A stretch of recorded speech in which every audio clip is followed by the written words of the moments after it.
태영호 의원 나오셔서 질문해 주시기 바랍니다.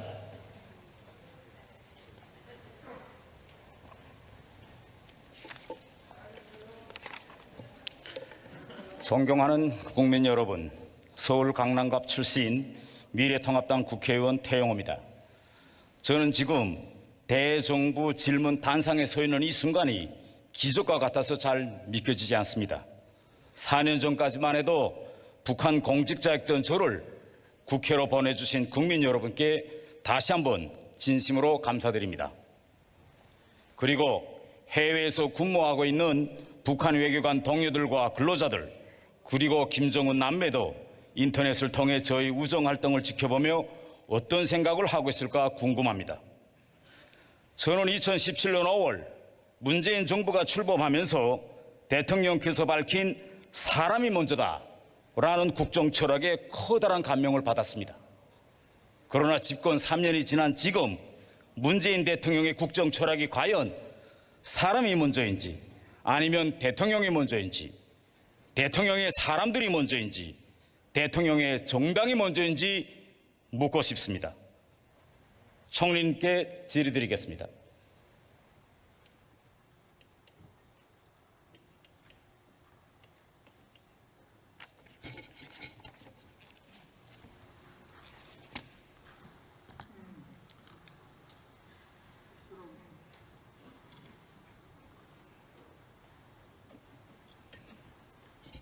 먼저 총리님께 전쟁 영웅이 먼저냐 아니면 대통령 행사가 먼저냐라는 주제로 질의하겠습니다. 화면 좀 띄워주십시오. 화면 한번 총리님께서 좀 봐주십시오. 혹시 저 사진 보신 적이 있으십니까? 처음 봤습니다. 처음 보셨습니까? 예. 전쟁에서 전사한 영웅들이 고국에 도착하는 순간 오바마 대통령이 조용히 비행장에 나가 그들을 맞이하는 장면입니다. 화려한 의식은 없었으나 전사한 영웅들의 진심을 표하는 대통령의 마음을 그대로 보여주는 장면이라고 생각합니다. 제가 2016년 여름 대한민국의 품에 안길 때가 생각납니다. 비행기 창밖으로 시야에 들어오는 대한민국을 바라보면서 아는 사람 한 명도 없는 이 나라에서 누가 어떻게 나를 맞아줄까 궁금했고 이런저런 생각들로 마음이 대단히 불안했습니다. 하지만 대한민국 땅에 첫 발을 디디는 순간 평생 저는 처음 보는 분들이 저를 와락 품에 껴안고 대한민국에 오시기를 정말 참 잘하셨습니다. 이 말 한마디에 뜨거운 눈물을 흘렸습니다. 야, 이렇게 쉽게 올 수 있는데 왜 진작 오지 못했을까라고 생각했습니다. 지난 6월 24일 6.25 전쟁 영웅 147명의 유해가 70여 년 만에 조국 땅에 도착했습니다. 제 인생보다 더 긴 시간 조국으로 돌아올 날만을 기다린 분들입니다. 그 순간 우리 공항에서 그분들을 누가 혹시 맞았는지 총리님께서는 아시고 계십니까? 아마 당연히 그 보훈처와 군에서 맞이하셨을 거라고 생각을 하고, 제가 알고 있기로는 그 이틀 뒤입니까? 그 대통령께서 그 제대로 예우를 하신 것으로 그렇게 기억하고 있습니다. 제가 알기로는 실무자급 직원들이 나와서 유해를 맞이했다고 합니다. 제가 행사 관계자와 통화해보니 굳이 다음날 행사가 있는데 나갈 필요성이 없었다고 답했습니다. 정말 참담한 이야기입니다. 총리님, 아무리 다음날 행사 계획이 있었다고 해도 적어도 국방부 장관이라도 나가서 유해를 맞이했어야 하는 게 아닙니까? 대통령 행사를 위해 전쟁 영웅들의 유해가 하루 동안 비행기에서 방치됐다고 합니다. 저는 이 한 가지 사실을 통해 전쟁 영웅들보다 대통령 행사를 먼저 생각하는 우리 정부의 국정 철학이 느껴집니다. 저는 총리께서 대통령과 정부를 대표해서 국민들과 유족들 앞에 이제라도 사과하는 것이 도리라고 생각합니다. 이 자리에서 사과하시겠습니까? 예, 좀 더 세심한 주의를 기울여서 이런 지적을 받지 않도록 했어야 되는데 하는 안타까운 마음이 있습니다만은 정부의 당국자들이나 또 물론 문재인 대통령께서도 그 유해를 쉽게 생각하거나 예우를 제대로 하지 않을 생각으로 그런 것은 아니다 해서 이렇게 대신 제가 그 말씀을 드리겠습니다. 예, 저의 타임 질의도 역시 전쟁 영웅이 먼저냐 아니면 대통령이 먼저냐라는 주제로 이어가겠습니다. 백선엽 장군께서 별세하신 후 광화문에서 시민들이 백선엽 장군 분향소를 직접 차리고 예우했습니다. 사흘간 무려 10여만 명이 추모했다고 합니다. 그런데 지금 서울시에서 변상금을 물린다고 합니다. 총리님께서 혹시 들어보셨습니까? 처음 듣습니다. 만약 변상금을 물린다면 어떻게 하시겠습니까? 우리 대한민국은 법치국가이기 때문에 모든 이 행정 절차는 법과 제도에 의해서 이루어지는 것이기 때문에 그 법과 제도가 온당한 건지 그렇지 않은 것인지 또 이 서울시가 다른 재량을 가지고 있는지 없는지 종합적으로 판단해 볼 일이라고 생각합니다. 총리님 혹시 파묘법이라는 말 들어보셨습니까? 그런 말씀 들었습니다. 말 그대로 묘지를 파서 뒤집어 엎는다는 이야기일 것입니다. 예. 총리님께서 혹시 21세기에 지금 북한 말고 다른 나라에서 북한 참시한다는 말 들어보셨습니까? 그런 말 들어본 적이 없습니다. 이 법이 통과된다면 정말 백선엽 장군과 같은 분의 묘소를 파묘법으로 처리하실 겁니까? 그거야 이제 국회가 입법부니까요. 국회에서 제가 보기에는 법을 발의하는 것은 이제 일정한 요건만 갖추면 발의가 되는 것인데 그것을 위원회에서 충분히 논의해서 입법을 하느냐 마느냐를 결정하기 때문에 이제 국민적인 공감을 얻지 못하는 그런 입법 발의는 대부분 입법에 성공하지 못하는 것으로 저는 그렇게 알고 있습니다. 그리고 지금 뿐만 아니라 우리 국군의 창설 뿌리가 북한으로 도망쳐 북한군을 창설하는 데 일조한 김원봉까지 들어가야 된다는 황당한 주장도 나오고 있습니다. 김원봉은 6.25 때 동족 산장의 비극을 일으킨 주범 중에 한 사람으로서 북한에서 6.25 전쟁 용 칭호까지 받은 전범입니다. 총리님께서 혹시 그 사진을 보신 적이 계십니까? 예. 지금 보신 그 사진이 소련군에 편입돼서 소련군 군복을 입고 있는 김일성입니다. 만주에서 활동하던 동북 항일연구는 1941년 소일 중립조약 체결 후 스탈린의 지시에 의해서 동북에서부터 모두 소련에 들어가 소련 군복을 입고 소련 정규군에 편입됐습니다.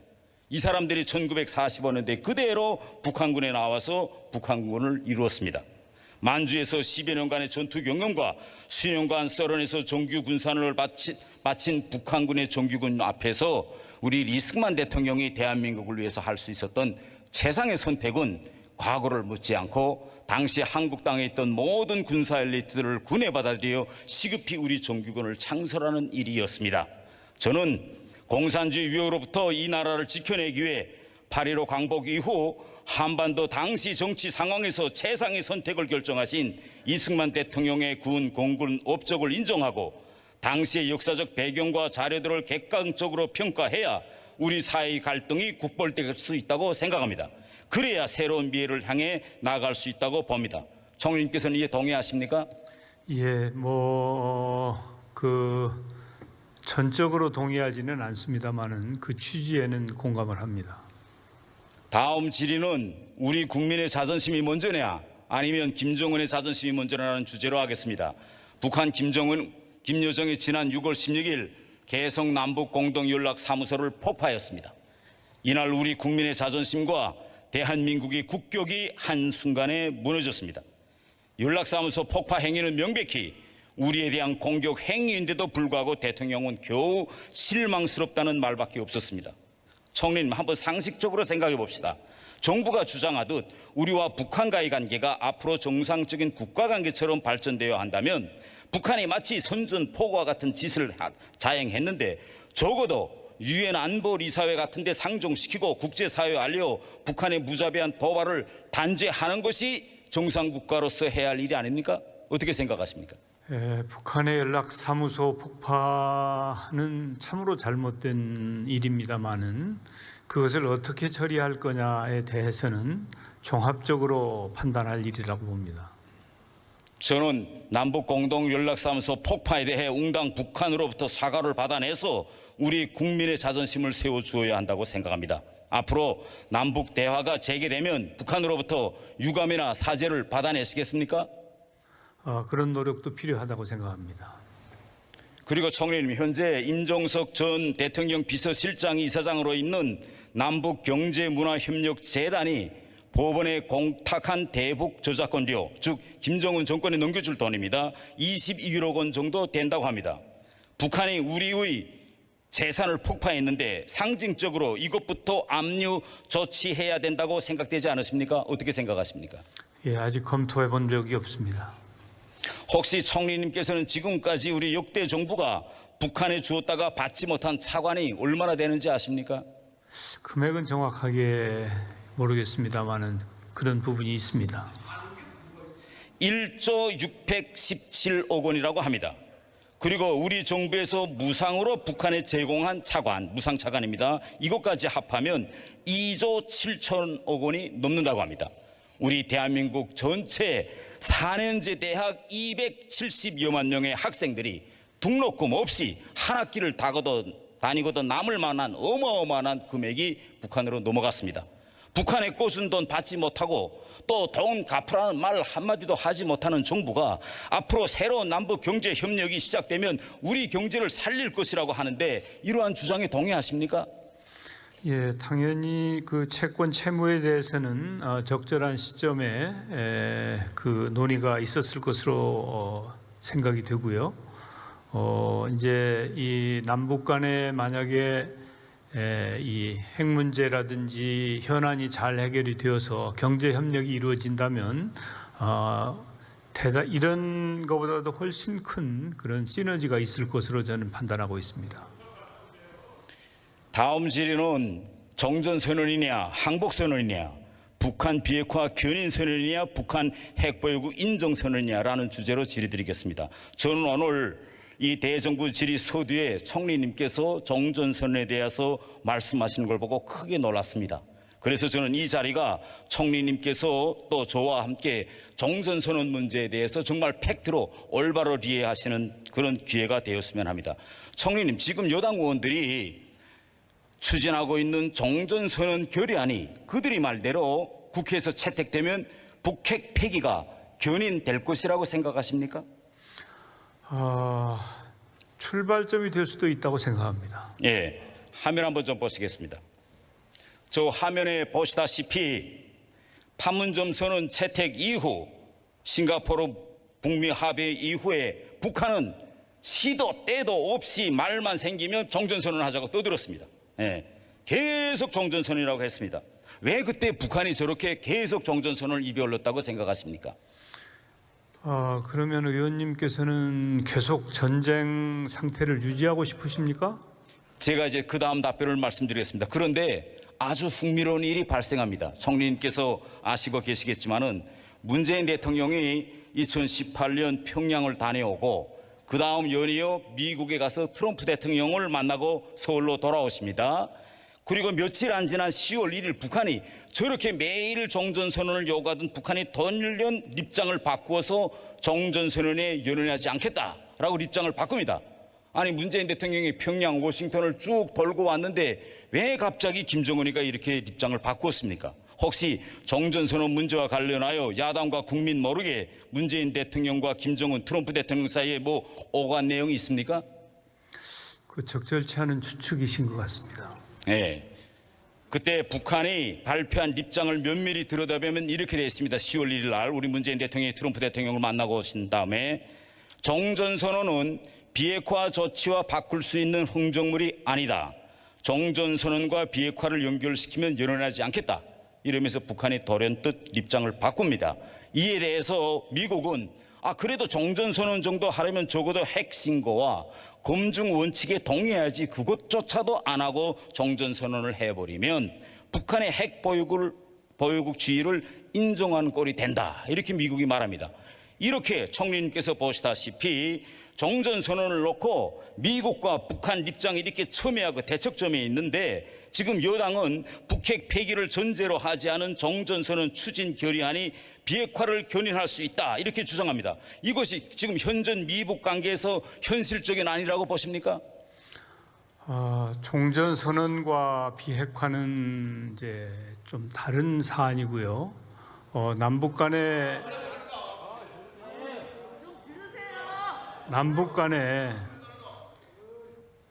많은 문제들이 있습니다. 이렇게 종전선언만 있고 비핵화만 있는 것이 아니고 여러 가지 많은 문제들이 있기 때문에 이것은 서로 복잡하게 연결되어 있는 상황이어서 지금은 남북 간의 대화가 상당히 진척이 되다가 중단이 되어 있는 상태입니다. 그런데 제가 생각하기에는 결국은 남북 간의 대화와 타협을 통해서 어려운 문제들을 해결하고 한반도의 평화와 번영의 길로 나가는 것이 옳다. 그리고 전국적으로는 우리가 비핵화라고 하는 목표를 달성해야 된다고 생각을 합니다. 그런데 그런 길로 나가는 데 있어서 뭔가 이 출발점이 필요한데 종전선언은 그런 차원에서 만약에 이루어진다면 도움이 될 수 있다고 저는 판단합니다. 북핵 폐기를 전제로 하지 않는 종전선언은 결국 김정은이 요구하고 있는 핵 보유 인정선언이 될 것입니다. 지금 여당이 주장하고 있는 종전선언 추진 결의안은 결국은 말 앞에 마찰을 놓고 말을 끌겠다는 그런 형식과 같습니다. 북핵 폐기 내용도 없는 종전이라는 선물을, 그것도 북한이 금방 남북 연락소를 파악한 며칠 이후에 이러한 견해를 발휘해야 한다는 것은 종전선언이라는 이런 선물을 김정은 남매에게 가져다 바치던 것으로서 김정은 남매의 그러한 행포에 굴복하는 항복밖에 볼 수 없다고 생각합니다. 감사합니다. 예, 종전선언을 논하는 것은 그것은 북한 당국이나 김정은 위원장을 위해서가 아니고 우리 대한민국 국민을 위해서 그리고 한민족을 위해서 그런 논의를 하고 있는 것입니다. 그 점을 태 의원님께서는 참작해 주시기 바랍니다.